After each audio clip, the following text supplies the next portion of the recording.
Welcome to Suman TV. నేను మీ Eshwar Kokkanti. Food commission అన్న పదవికి వన్నె తెచ్చిన వ్యక్తి అతను. రాష్ట్ర వ్యాప్తంగా సంక్షేమ హాస్టళ్లను పర్యటిస్తూ హాస్టళ్లలో నెలకొన్న సమస్యలను ఎప్పటికప్పుడు పరిష్కరిస్తూ విద్యార్థులు అర్ధాకలితో గురి కాకుండా సంతృప్తిగా వాళ్ళు భోజనం చేసే విధంగా చర్యలు చేపడుతున్న వ్యక్తి అతను మరెవరే కాదు, ఆంధ్రప్రదేశ్ ఫుడ్ కమిషన్ చిత్తా ప్రతాప్ రెడ్డి గారు. ఇది ఫుడ్ కమిషన్ చైర్మన్ విజయ ప్రతాప్ రెడ్డి విజిట్స్ అర్థమవుతుందా. నేను ఫీల్డ్ లో ఉన్నప్పుడు నాకు అంతా సిస్టమేటిక్ ఉండాలా, అందరూ ఉండాలా, పద్ధతి ఉండాలా. ఇట్లా వాళ్ళు వచ్చిండ్రు, వీళ్ళు వచ్చిండ్రు, వీళ్ళకి బాగాలేదు, వాళ్ళకి బాగాలేదు, అన్ని కుదరవు. సెలైన్ ఎక్కించుకుని రావాల్సిందే వెనకబడి. అది సిస్టమ్.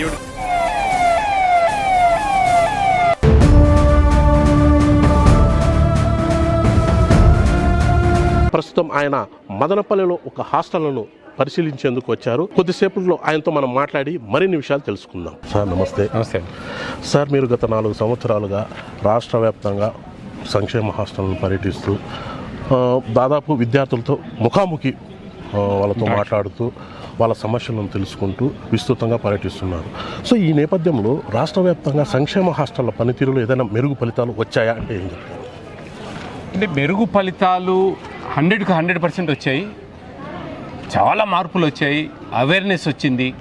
మీకు తెలియంది కాదు, ఇవన్నీ కూడా పబ్లిక్ అన్నీ తెలియజేయడము, ఏం జరుగుతూ ఉంది అనే విషయాలన్నీ చాలా స్పష్టంగా ఉన్నాయి వీటిల్లో. దీంట్లో నేను చెప్పేది ఏంటంటే 2023 ఫిబ్రవరిలో డైట్ ఛార్జెస్ పెంచారు. ఇది 3 సంవత్సరాలు అయిపోయింది. ఇది 2026 మార్చ్. ఈ నెలకు బాగా డైట్ ఛార్జెస్ అన్ని మారిపోయాయి. అప్పుడు ఇచ్చిన డబ్బులే ఇప్పుడు కూడా పెట్టాలంటే కష్టం. మేము ఆ రోజుల్లో వైఎస్ఆర్ కాంగ్రెస్ పార్టీ అధికారంలో ఉన్నప్పుడు చాలా క్లియర్గా చెప్పాం. అప్పుడు 1250ని నేనే దగ్గరుండి 1600 చేయించాము, 1400 చేయించాము. ఇది 10th లోపల పిల్లలకు. 1400ను 1600 చేయించాము డిగ్రీ పిల్లలు, ఇంటర్మీడియట్ పిల్లలకు. అప్పుడు నేను యాక్చువల్లీ 1250ని 1600 అడిగాను, 1400ను 1800 అడిగాను. అట్లా కాదని చెప్పేసి ఒకసారి అంత పెంచడం ఇబ్బంది అని చెప్పేసి మాకు ఆ విధంగా చేశారు. కానీ అప్పుడు నాకు ఒక మాట ఇచ్చారు, ఎవ్రీ ఇయర్ 100 రూపీస్ ఇంక్రీజ్ చేస్తాము. నేనే అడిగాను, ఇట్లా పెంచలేమంటే ఎవ్రీ ఇయర్ ఒక 100 ఇంక్రీజ్ చేయండి, ఆ రేట్లకు అనుగుణంగా హాస్టల్స్ బాగా సంక్షేమం. ఎందుకంటే అండి వీళ్ళంతా మన భవిష్యత్తు అండి, ఆంధ్రప్రదేశ్ భవిష్యత్తు. Girls, boys, SC, ST, BC, minority పిల్లలు, బిలో ప్రావర్టీ లైన్, పేదరికం పిల్లలు, వాళ్ళు మంచిగా వాళ్ళు మంచిగా మెనూ ప్రకారం డివైడ్ కాకుండా కరెక్ట్ భోజనాలు పెట్టగలిగితే కన్నా 100కు 200% మా చదువుల మీద కాన్సన్ట్రేట్ చేయగలరు. అది నా ఒపీనియన్. ఎందుకంటే కడుపు మంచిగా ఉంటేనే వాళ్ళు చదువుల మీద బాగా మా మైండ్కి ఎక్కుతాయి అనేది నా కాన్సన్ట్రేషన్. అప్పుడు అది మిస్ అయిందండి. మళ్ళీ గవర్నమెంట్ మారిపోయింది. ఇప్పుడు కూడా మేము పెడుతున్నాం లెటర్స్ వాళ్ళకు, ఇప్పుడుండే ప్రభుత్వానికి కూడా కొంచెం డబ్బులు పెంచండి అనే ఉద్దేశం. దీంట్లో చాలా లోటుపాట్లు ఉన్నాయండి. ఈ pre matric hostels, post matric hostels. ఇప్పుడు for kind information, BC post matric అంటే డిగ్రీ ఇంటర్మీడియట్ పిల్లల హాస్టల్స్, అక్కడ తిని బయట పోయి చదువుకునే పిల్లల హాస్టల్. బీసీ పోస్ట్ మెట్రిక్ వంట వాళ్ళను సాలరీస్ ఇస్తూ ఉంది. ఎస్సీ, ఎస్టీకి ఇవ్వడం లేదు, వర్కర్సే లేరు. వాళ్ళు మెనూలో అడ్జస్ట్ చేసి పెడతా ఉన్నారు. అన్నప్పుడు ఆటోమేటిక్గా మెనూలో ఎఫెక్ట్ పడతా ఉంది. అట్లా ప్రభుత్వానికి మేము చాలా విన్నవిస్తూ ఉన్నాం. సన్నబియ్యం ఇస్తూ ఉన్నారు పోయిన జూన్ నుంచి. గుడ్, మంచి తరుణం అది. దాంట్లో మనం దాన్ని అప్రిషియేట్ చేయాలి యాక్చువల్గా. ఎందుకంటే గతంలో కూడా నేను ఆ ప్రభుత్వాన్ని విన్నవించాను, సన్నబియ్యం ఇద్దాం, కొంచెం కడుపు నొప్పి అది ఇది అంటూ ఉన్నారు పిల్లలు. ఎందుకంటే పబ్లిక్ 5 కిలోలు ఇస్తాం కాబట్టి అది ఒకటో యూటిలైజ్ చేస్తాం. వీళ్ళకి రోజు అని చెప్పి కొంచెం లావు బియ్యం అవుతా ఉన్నాయి అది ఇది అని చెప్పి చెప్పడం, అది మంచి నిర్ణయం తీసుకున్నారు. అలాగే మేము చెప్పేది ఏంటంటే ఈ సంక్షేమ హాస్టల్ అనేది చాలా కేర్ఫుల్గా, చాలా జాగ్రత్తగా, ఇదంతా వాళ్ళను పిల్లలండి రేపు భవిష్యత్తు బయటికి పోయి వాళ్ళే మన గురించి, మన ప్రభుత్వాల గురించి నెగిటివ్గా మాట్లాడతారు. వాళ్ళు సాటిస్ఫై కాలేదంటే. ఇక్కడ మీకు తెలిసిందే, ఈ అన్ని డబ్బులు ఆ పై దాకా ఇచ్చుకోవడము, ఇంకా బయట వచ్చిన వాళ్ళు వీళ్ళు తప్పు చేస్తూ ఉంటే ఎవరైనా వచ్చి బెదిరిస్తారు.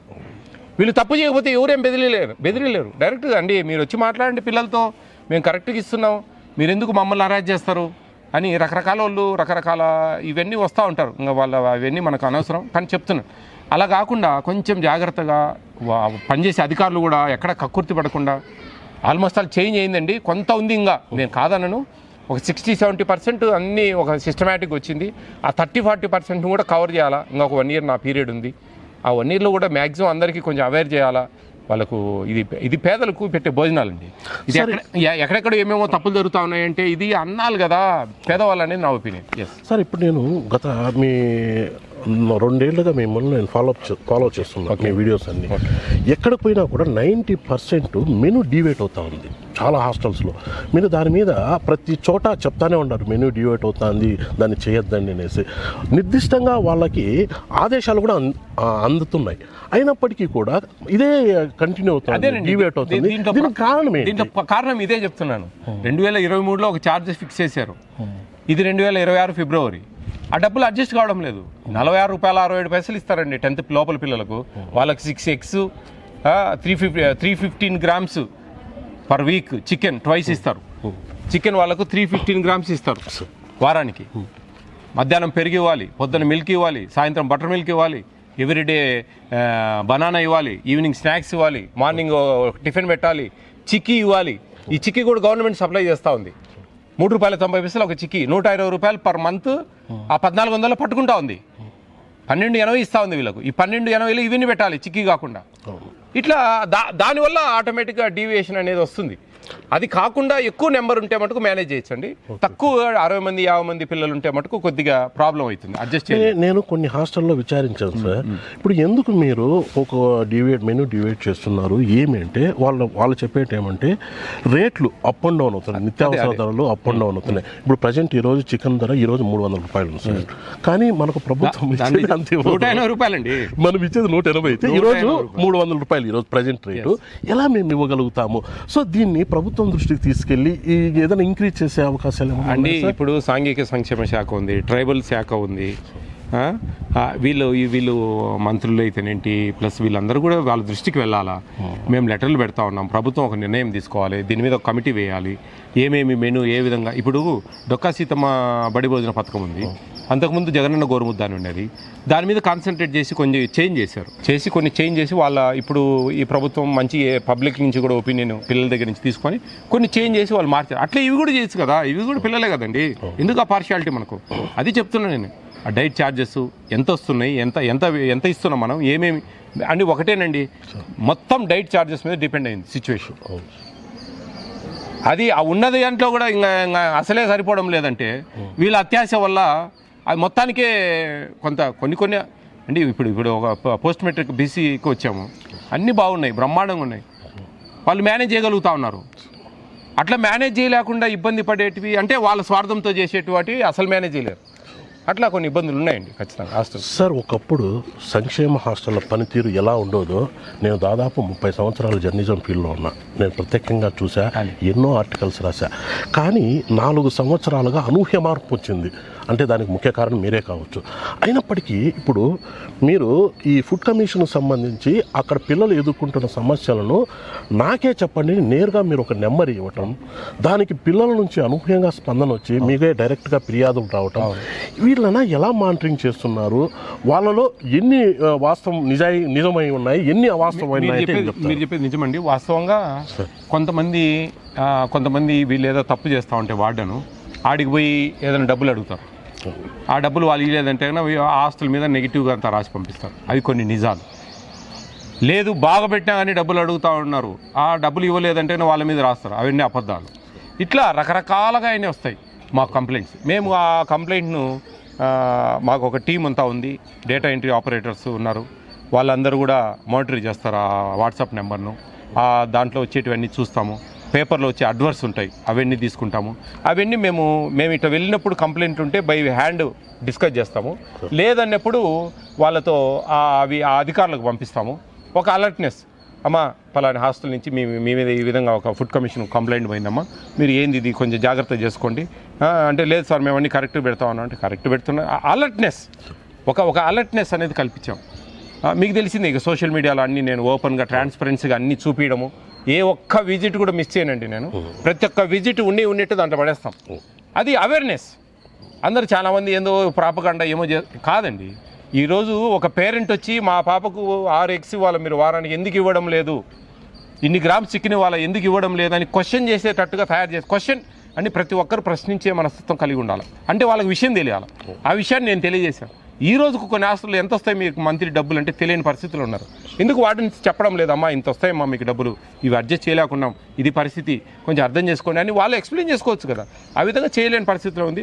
ఆల్మోస్ట్ ఆల్ అండి, ఎండ్ ఆఫ్ ది మినిట్ పిల్లలకు సక్రమంగా భోజనాలు పెట్టాలా, వాళ్ళు సక్రమంగా బాగా తినాలా, చదువుకోవాలా, బాగా వాళ్ళు చదువుకుంటేనే వాళ్ళ భవిష్యత్తు బాగుంటుంది. రాబోయే కాలాల్లో ఇవి తగ్గిపోవాలా రోజు రోజుకు. ఈ హాస్టల్స్ అనేటివి తగ్గిపోతా రావాలి. ఒకప్పుడు దారుణంగా ఉండేటివి అండి, 40 ఏళ్ళ క్రితం చాలా దారుణంగా ఉండేటి వెల్ఫేర్ హాస్టల్స్. ఈరోజు చాలా మెరుగ్గా ఉన్నాయి. ఇన్ని ఈ విధంగా ఉంటుంది డైట్. కాబట్టి ఖచ్చితంగా మంచి మార్పులు రావాలి. ఖచ్చితంగా మేము ఇంకా నేనున్న 1 year మటుకు ఖచ్చితంగా చేస్తాం. తర్వాత రాబోయే వాళ్ళు కూడా మంచిగా చేయాలా, మంచిగా అవన్నీ కంటిన్యూ చేసి పేదలకు న్యాయం చేయాలనేది నా అభిప్రాయం. సార్ ఇప్పుడు చిత్తా ప్రతాప్ కుమార్ రెడ్డి హాస్టల్ల విజిట్లో ఒక వార్డర్ను పొగిడితే అది సెన్సేషనల్. ఎందుకంటే ఇటీవల మీరు ఈ అన్నమయ్య జిల్లాకు సంబంధించి రాజంపేటలో ఒక హాస్టల్ వార్డు గురించి పొగిడారు. మాకు హైదరాబాద్ నుంచి ఇంటిమేషన్ వచ్చింది, చిత్తా ప్రతాప్ రెడ్డి గారు పొగిడారు, వెళ్ళి ఆమెను ఇంటర్వ్యూ చేయండి అంటే మేము ప్రత్యేకంగా వెళ్ళి ఇంటర్వ్యూ చేశాం. అదే ఇప్పుడు మీరు నిర్వహణ సక్రంగా లేని వారిపైన కొంచెం వాళ్ళను కొంచెం దురుసుగా వ్యవహరిస్తున్నారు. ఎందుకు నిర్వహణ సక్రంగా లేదు అనేసి వాళ్ళు కొంతమంది మీ మీద ఆరోపణలు కూడా చేస్తున్నారు. దీన్ని ఎలా చూడాలి? అంటే మీరు ఒక వ్యక్తిని పొగిడితే సెన్సేషనల్, మీరు ఒక వ్యక్తిని దూషిస్తే వాళ్ళు మీ పైన తిరిగి ఆరోపణలు వేరే రకం చేస్తున్నారు. దీన్ని ఏ విధంగా చూడాలంటారు? అండి ఒకటండి, నా మీద ఆరోపణ చేసే వాళ్ళందరూ ఎవరైనా సరే వాళ్ళ 100% అవినీతి పరులే, వేరేదే లేదా. They are corrupted, that's all. There is no reason. ఎందుకంటే ఈరోజు విజయ్ ప్రతాప్ రెడ్డి వచ్చినాడు, జిల్లాలో తిరుగుతూ ఉన్నాడు అంటే ఒకవేళ ఏదైనా తప్పు ఉంటే ఈయన మేనేజ్ చేద్దాం అనే ధైర్యం ఈ ఆంధ్రప్రదేశ్లో ఎవరికి లేదు. ఓపెన్గా చెప్పేశాను నేను, నా మనస్తత్వం ఇది, నేను ఇలా ఉంటా, నేను ఇలానే నడుచుకుంటా, మీరు ఏం చేసినా ఏమైనా నన్ను మటుకు మీరు ఉంచుకోవడం కుదరదు అని చాలా క్లియర్గా చెప్పాను. చాలా ఓపెన్ అప్ చేశాను ఆ విషయంలో. నేను ఒకటే చెప్తానండి, నేను ఏదైనా కరప్షన్ పాల్పడితే నా పిల్లలకు తగులుతుందండి ఆ ఉసురు, ఆ ఉద్దేశం నాది. ఒక చిన్న దెబ్బ తగిలితేనే నేను ఏదో తప్పు చేసింటి దెబ్బ తగిలింది నాకు అని టాలీ చేసుకునే మనస్తత్వం నాది. అంతే తప్ప పెడతా ఉంటారు, నా మీద ఒక కామెంట్ పెడతారు, అది నేను స్క్రీన్ షాట్ చేసి ఇతను ఈ విధంగా నన్ను అవమానపరిచినాడని నేను సోషల్ మీడియాలో పెడతాను. అతన్ని విపరీతంగా నన్ను ఇష్టపడే వాళ్ళందరూ కూడా ట్రోల్ చేస్తారు. అది కూడా చూసాను నేను, అది కూడా అబ్జర్వ్ చేశాను. మీ పైన వచ్చే కామెంట్లు చూస్తే 99% మీ ఫేవర్ గా, 1% సార్ మీరు దేవుడు సార్, సంక్షేమ హాస్టల్లో మీరు అసలు నూతన విప్లవం తీసుకుంటున్నారని నేను కూడా చదివాను. ఇంకొకటి సార్, మీరు హాస్టల్లో విజిట్ చేసేటప్పుడు విద్యార్థులతో ఎక్కువ ఇంటరాక్ట్ అవుతారు. అసలు వాళ్ళని వాళ్ళని తన పిల్లలుగా వాళ్ళను ఓన్ చేసుకుంటూ ఏంటి మీ సమస్యలు, ఎందుకు ఫుడ్ పెడుతున్నారు సార్, దీనికి ఏమైనా మీకు ప్రత్యేక ముందు కారణాలు ఏమన్నా ఉన్నాయా? అంటే గతంలో మీరు ఏమన్నా చూసి రియాక్ట్ అయ్యి ఆ పిల్లలతో ఇంత ఇంటరాక్ట్ కావాలా అన్న ఇదేమన్నా? ఇది నాకు 2022 మార్చి 28 నేను చార్జ్ తీసుకున్నాను. అప్పటి ముఖ్యమంత్రి జగన్మోహన్ రెడ్డి గారి రికమెండేషన్తో నాకు ఈ పోస్ట్ ఇవ్వడం జరిగింది. దీంట్లో మా ఇంటి ఎదురుగా మా ఇండ్లు ఒక SC/ST హాస్టల్స్కి బాడెక్కిచ్చామండి, పూర్మామిలా అని బద్వేల్ కాన్స్టిట్యున్సీలో. అప్పుడు మేము ఆ పిల్లలతో ఆడుకునేవాడిని నేను. అప్పుడంతా 3rd, 4th, 5th క్లాసులు నావి. వాళ్ళు తినే భోజనాలు బాగా చూశాను నేను. ఎర్రటి పచ్చడి పొద్దున పూట తెల్లన్నము, మధ్యాహ్నము నీళ్ళ సాంబారు, పసుపు నీళ్ళు, అన్నము, రాత్రి ఏదో ఆ కొట్టాల నుంచి వస్తుంది చూసారా, వర్షం పడితే సూర్యునీళ్ళు, అట్ట రసము, పల్సటి మజ్జిగ, ఆ మజ్జిగ పోస్తే కానీ తెల్ల పురుగులు చెక్క పురుగులు తేలడము, అవన్నీ తీసేసి తిన్నాం. ఇవన్నీ చూశానండి నేను కల్లారా. ప్లస్ మా అమ్మ నాన్న 2 టీచర్లు, మేమంతా స్కూలు, ఈ ఎడ్యుకేషన్ డిపార్ట్మెంటు, మాకు మా అన్నయ్యలకు ఆర్ఫనైజ్ హోమ్స్ ఉన్నాయి, ఓల్డ్ ఏజ్ హోమ్స్ ఉన్నాయి.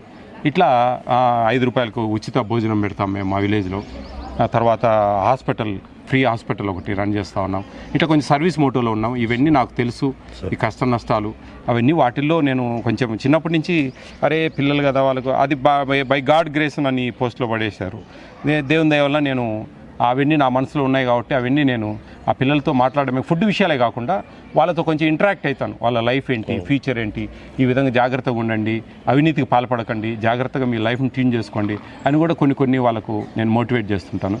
అట్లా మొత్తానికి ఆ విధంగా నా మనసు ఆ విధంగా ట్యూన్ అయింది. Yes sir, final question. నేను కూడా ఇప్పుడు 2-3 హాస్టల్లో మీతో పాటు విజిట్ చేశాను. మీ వీడియోలు కూడా చాలా వరకు నేను అబ్జర్వ్ చేశాను. ఎక్కడికి పోయినా కూడా ఉప్మా బ్యాన్ చేయండి. ఈ ఉప్మా అండి, మనం ఇంట్లో 3-4 చేసుకుంటేనే ఉప్మా సరిగ్గా తినం. ఎప్పుడు మీరు సినిమాలలో అన్నింటిలో చూసినారు, ఆ ఉప్మా మీద పెద్ద యుద్ధమే జరుగుతా ఉంది. అది పెద్ద యూనివర్సల్ సమస్య వాస్తవంగా. ఎక్కడన్నా బాగా డబ్బున్న వాళ్ళు, అంతో ఇంతో ఉన్నోళ్ళు, మిడిల్ క్లాస్ ఫ్యామిలీస్ కొన్ని సేమియా కలుపుకోవడం, లేకపోతే పల్లీలు కలుపుకోవడం, లేకుంటే కన్నా ఇంకా కొంచెం డబ్బు ఉంటే కాజు, ముంతమామిడి పప్పు కలుపుకోవడం, అట్లా కొంచెం టేస్ట్గా చేసుకుంటూ ఉంటారు. ఈ పిల్లలకి ఏంటంటే ఎక్కువ క్వాంటిటీ చేసినప్పుడు కొంచెం ముద్ద అవుతుంది. దాంతో పిల్లలు ఇష్టపడ్డంలా టేస్ట్ పోతా ఉంది. అందుకని మనం ఏదైనా కొంచెం మేము పోయిన దగ్గర పిల్లలు బాగాలేదంటే సరే వాళ్ళకి అనుగుణంగా అని చెప్పి కొంచెం ఎగ్ ఫ్రైడ్ రైస్ అట్లా, లేదంటే టమాటా బాత్, లేదంటే ఏదైనా ఉగ్గాని, ఇట్లా కొన్ని మారుస్తూ ఉన్నాం. అది ప్రభుత్వానికి విన్నవించాం మేము, కానీ అది ఇంకా దాని మీద కమిటీ జరగడం లేదండి. దాంట్లో మటు ఖచ్చితంగా ఈసారి ఉప్మా లేకుండా ఈ రాష్ట్రంలో ఉప్మా ఫ్రీ పిల్లలందరికీ చేస్తామని తెలియజేస్తాను. థ్యాంక్ యూ అండి. Okay sir, thank you sir. మీరు మీ అమూల్యమైన అభిప్రాయాలను మా Sumathi thank you. Thank you.